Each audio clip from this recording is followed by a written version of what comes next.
Welcome to BVTV. Today's answers coming to you from the UK studios of BizVision. I'm your host, Malcolm Gallagher. This is the Tomer Rabinovich trilogy about Amazon. So welcome back, Tomer. Hi, Malcolm. Thank you. All right. I just think it's fascinating about the variety of products that you can sell on Amazon. But let's continue with your super advice on maximizing the Amazon opportunity by, again, laying aside some negativities. So you cover them so well in your book, by the way. But what are the most common mistakes made by Amazon sellers, and how can a newbie avoid them?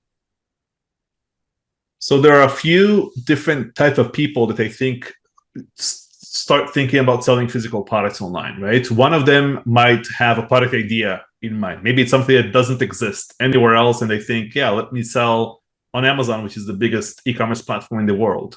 Now, that is usually a mistake. The reason being that Amazon, at the end of the day, is a search engine. You go to Amazon and you search for something, kind of like Google. So if people don't even know what they're searching for, they cannot find it on Amazon. So a better platform, for example, for something that exists is probably something like Kickstarter or Indiegogo, or a platform where you can basically launch a product that nobody knows about, and then you build an audience or a community around it, and you tell them, I just launched this thing, it's available now, and that's kind of get your jump start towards that new product. Amazon is all about something that people already search for, and hopefully you make improvements upon that product and launch it on the platform. One of the things that I noticed over the years is that a lot of people think they can do copy paste. They find a product that sells well, they just find it in China, relabel it and ship it to Amazon, and think they will do as well as that other product. That probably always ends badly. And you always want to make improvements. You always want to make your product better than everyone else you're competing with.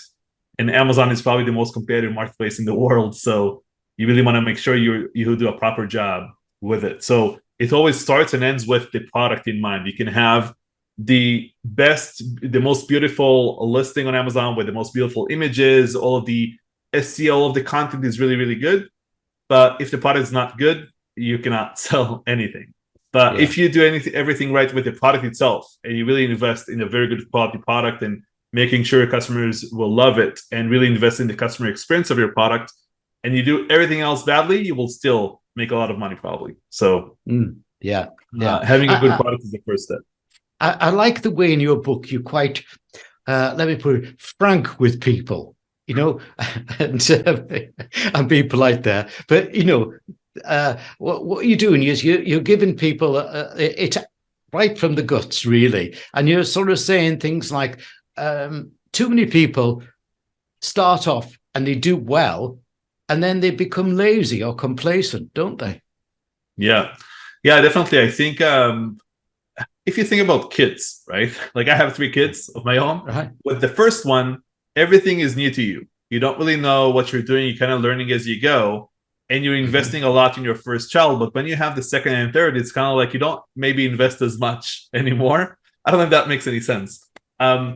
But that's how a lot of times I feel about sellers on Amazon. Really invest a lot in their first product, and then they think, oh, I nailed Amazon, I know everything.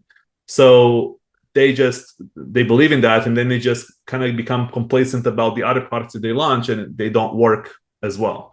That's what happened to me. So I'm just talking from my own personal experience throughout the book as well. And that's what's happening to a lot of sellers. After they see some success with a certain product, they think they cracked the code. And more times than not, they were just lucky. Yeah. And do you think some people are silly by over-purchasing on stock?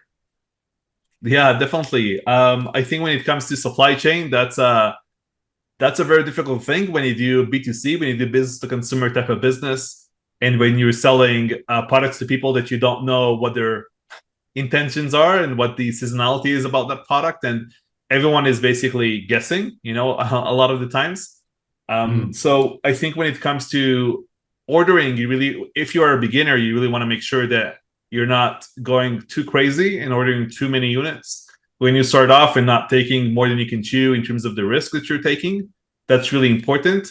At the same time, you want to give yourself a chance to succeed. So let's say you bring in 100 units of something, that's probably not enough to give yourself a chance. So you probably want to bring at least a few hundred units or 1,000 units to begin with, to have enough wiggle room to kind of test different things, and making sure that you actually sell well enough of the product to justify reordering that product over and over again. And when it comes to Amazon, it's important to understand that I think people think you need a lot of products to succeed. You need a lot of different things, a lot of different products to succeed with a brand. The most successful brands that I've seen on Amazon, when it comes again to private label, probably have under 5 products total. So on Amazon, you don't want to have 100 products and sell one of each per day. You want to have one product selling 100 per day. Yeah, that's the way it works on Amazon. So you really want to sell, I would say, more commodities, or people that search that product a lot, and something that has enough volume and enough demand that you can really make a business out of. Let's throw something a spanner into the works. And a lot of products are sourced from China. Amazon is an American company. America and China are not having a very nice time with each other at the moment. Do you think there's an area where people need to be thinking about sourcing their products away from China? Yeah, so that has already been happening for the past few years for many different reasons. The main one, I think, that started the whole thing was actually Trump, when there's something called Trump tariffs, where a lot of the goods you bring in from China now to the US, you have tariffs from like 0% up to 50 and even 100% tariffs on how much the cost of goods actually costs you to produce them in China. And what that caused a lot of people to look outside of China to places like India, Taiwan, even countries in Europe, even Mexico, as a place to source products from, and also the US. The US infrastructure is okay for some products, such as wooden products and some steel products as well, but the biggest niche that is actually produced in the US is supplements. When you buy supplements on Amazon, or any type of consumable product that you put in your mouth or into your or pets as well, is highly regulated in the US, like FDA approved. All of that is completely, again, legit. I would say when you buy stuff on Amazon, you can feel safe about it. Amazon is asking for a lot of documentations from the sellers as well to make sure you're compliant. Even when you ship stuff from China with batteries in them, you need to run tests on those batteries, and your factory does, right? They need to have lab tests, and you need to have everything approved before that can be shipped into the US. So that's already been happening across the board. There is also going to be a very big short of manpower in China, because there are not that many younger people in China these days. They didn't have a lot of kids like 20, 30 years ago. And also those young people don't want to work in a factory. So there's going to be a huge gap there in terms of workforce. It already started for the past few years, and that's why people transition to Pakistan or India or other places where there is that workforce that is needed, but they still don't have the same infrastructure as China does. Just one big difference from China to the US, just so you kind of understand the big difference. In China, I can tell them, look, I need 100,000 units of this product every single year to be produced. In the US, it's usually more project-based. What that means is, let's say I have a hotel, I need 100 beds. So they just produce 100 beds for that one project. But then it stops and they move on to the next thing. It's not the same mentality, I would say, and the same infrastructure as they have in China. Excellent. Thanks, Tomer. And I'll just give our audience details of your URL, your website address. It is, well, viewers, you can see it on the screen behind me, but for listeners, let me spell it out. It's all the W's, jointopdog.com. jointopdog.com. Tomer's book is called Ride the Amazon Wave, the Pro Seller's Guide to Private Label Success. Naturally, it's available on Amazon, but go to Tomer's website for details of the many other places to buy it, and also additional details of how he can help you be successful on Amazon.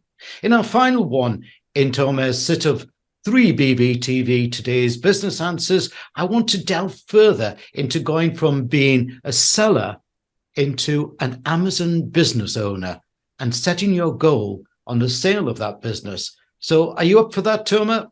Yeah, let's go.